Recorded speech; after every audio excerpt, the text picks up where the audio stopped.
Assalamualaikum warahmatullahi wabarakatuh. Salam sejahtera bagi kita semua.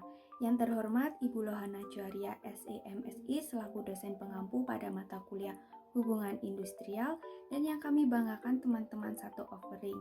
Pertama-tama perkenankan kami dari kelompok 6 yang beranggotakan Hernita Wahyutilana, Indah Adawiyah, Ujayanti Putri Ramadhani, dan Ika Devani Damayanti untuk memaparkan materi tentang pengaturan tenaga kerja outsourcing.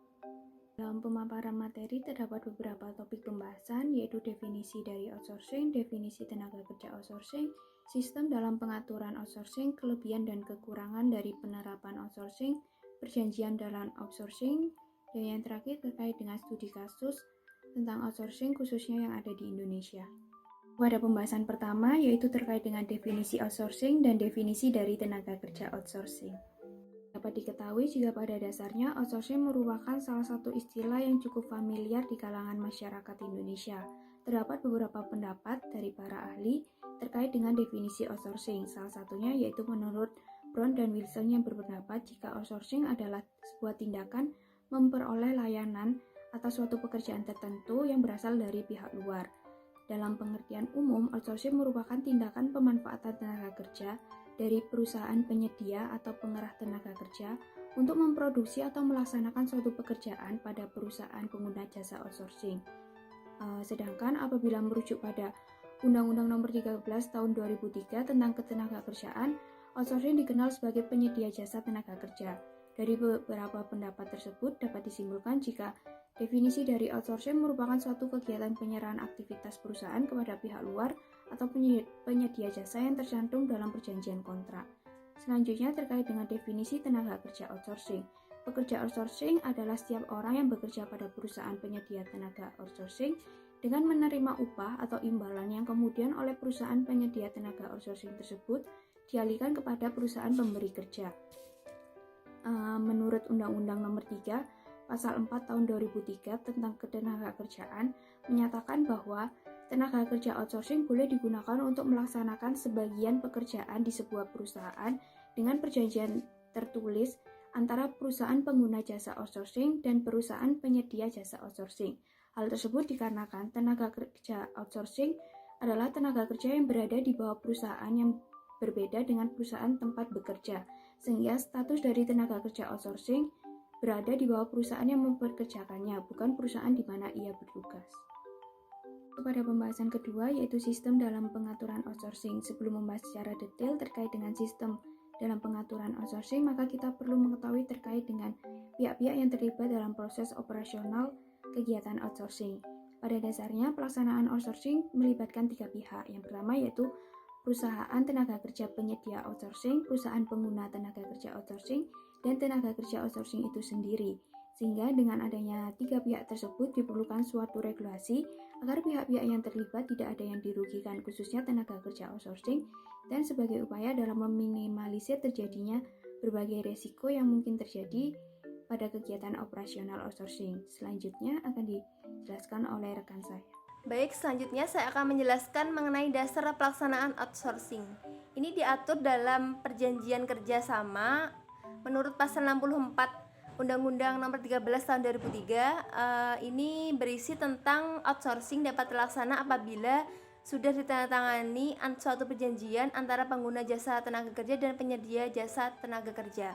Dan yang berikutnya ini ada pembatasan sistem tenaga kerja diatur dalam Undang-Undang Ketenagakerjaan, yaitu jenis pekerjaan yang diserahkan, kemudian yang kedua ada status badan hukum, perusahaan penerima pekerjaan, serta yang terakhir ada perjanjian kerja. Dan yang ketiga ini ada masa kerja tenaga kerja outsourcing. Ini diatur dalam perjanjian kerja waktu tertentu. Yang kedua ada perjanjian kerja waktu tidak tertentu. Hak tenaga kerja outsourcing, yang pertama hak atas kepastian hukum, yang kedua atas uang lembur, yang ketiga hak atas jaminan sosial, serta yang keempat ada hak memperoleh pesangon, dan terakhir ada hak atas bantuan hukum. Dan yang terakhir ini ada syarat perusahaan penyedia tenaga kerja outsourcing. Ini diatur dalam Undang-Undang Nomor 13 Tahun 2003 tentang Ketenagakerjaan, yaitu yang pertama ada badan hukum berbentuk badan hukum. Ini dalam pasal 65 ayat 3 dan mampu memberikan perlindungan kerja diatur dalam pasal 65 ayat 4, serta yang ketiga ada terdapat hubungan kerja antara pekerja atau buruh dan perusahaan penyedia jasa pekerja. Ini dalam pasal 66 ayat 2, serta yang terakhir ada perlindungan upah dan kesejahteraan pasal 66 ayat 2. Selanjutnya, saya akan membahas mengenai kelebihan dan kekurangan dari penerapan tenaga kerja outsourcing yang ditinjau dari sudut pandang pekerja dan sudut pandang perusahaan. Terdapat beberapa kelebihan dan kekurangan dari penerapan tenaga kerja outsourcing dari sudut pandang perusahaan dan pekerja. Yang pertama, saya akan menjelaskan mengenai kelebihannya. Dengan menjadi tenaga kerja outsourcing, pekerja akan lebih cepat mendapatkan panggilan wawancara pekerjaan. Yang kedua, penerimaan kerja yang relatif lebih mudah dan dapat menambah kemampuan dari pekerja. Bagi perusahaan, dengan menerapkan tenaga kerja outsourcing dapat mengurangi dan mengendalikan biaya operasional perusahaan. Yang kedua, berpotensi meningkatkan fokus perusahaan. Yang ketiga, meningkatkan perkembangan talent pool. Yang keempat, tidak menangani masalah ketenaga kerjaan secara langsung. Dan yang kelima, mempertahankan jumlah tenaga kerja tetap seminimal mungkin. Selanjutnya, saya akan menjelaskan mengenai kekurangan dari penerapan tenaga kerja outsourcing. Yang pertama, dari sudut pandang pekerja. Menjadi tenaga kerja outsourcing tidak memiliki jenjang karir, tidak memiliki masa kerja yang jelas, kurang terjaminnya kesejahteraan dan penghasilan yang kurang stabil. Sedangkan bagi perusahaan, dengan menerapkan tenaga kerja outsourcing, kekurangannya yaitu berpotensi mengancam karyawan tetap. Selanjutnya, timbulnya masalah komunikasi dan informasi internal perusahaan dapat berpotensi diketahui maupun disalahgunakan oleh pihak eksternal tanpa izin. Baik, selanjutnya perjanjian dalam outsourcing, yakni dalam hukum ketenagakerjaan, perjanjian outsourcing berpedoman pada Undang-Undang Nomor 13 Tahun 2003 yang memperhatikan pasal 59 ayat 1 yang menjelaskan bahwa perjanjian outsourcing hanya dapat dibuat apabila kegiatan pekerjaannya akan selesai dalam waktu tertentu. Misalnya, pekerjaan sekali selesai, pekerjaan yang selesai dalam waktu kurang dari 3 tahun, pekerjaan yang bersifat musiman, atau pekerjaan yang berhubungan dengan produk baru atau produk tambahan. Maka, dalam outsourcing, perjanjian kerja dibuat secara tertulis antara pekerja dengan perusahaan penerima jasa didasarkan pada perjanjian kerja waktu tertentu dan perjanjian waktu tidak tertentu, serta didasarkan pada perjanjian pada umumnya. Selanjutnya, studi kasus pada outsourcing. Praktik kebijakan sistem outsourcing di PT Sentral Pertiwi Bahari belum efektif. Artinya, dalam hal ini karena dalam pelaksanaannya PT Sentral Pertiwi Bahari masih banyak kekurangan. Salah satunya dalam hal pengawasan atas pemenuhan syarat-syarat outsourcing yang sangat sulit dilakukan. Oleh karena itu, dalam praktik penerapan sistem outsourcing di dalam perusahaan juga banyak yang menyimpang. Praktik sehari-hari dalam outsourcing PT Sentral Pertiwi Bahari selama ini diakui lebih banyak merugikan pekerja atau buruh karena hubungan kerja tidak tetap atau kontrak upah lebih rendah. Tidak ada jaminan sosial, tidak adanya kesejahteraan untuk bekerja, serta tidak adanya jaminan pengembangan karir.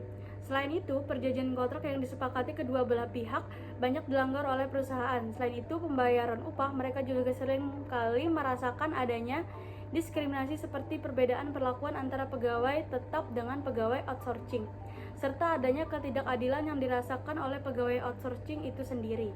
Selanjutnya, solusi yang dapat ditawarkan, yakni sebaiknya pemerintah Kota Bandar Lampung harus lebih efektif dalam memberikan perlindungan terhadap hak pekerja outsourcing dengan melakukan pengawasan terhadap kegiatan dari perusahaan, baik itu perusahaan penerima pekerjaan outsourcing ataupun pemberi kerja outsourcing.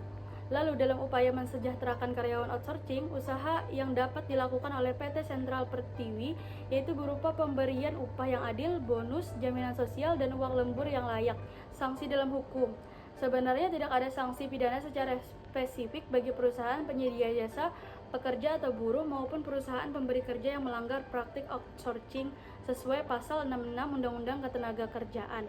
Namun yang ada hanyalah pencabutan izin operasional perusahaan penyedia pekerja outsourcing dan perubahan status hubungan kerja pekerja outsourcing. Sekian presentasi dari kelompok kami, kurang dan lebihnya kami mohon maaf. Wassalamualaikum warahmatullahi wabarakatuh.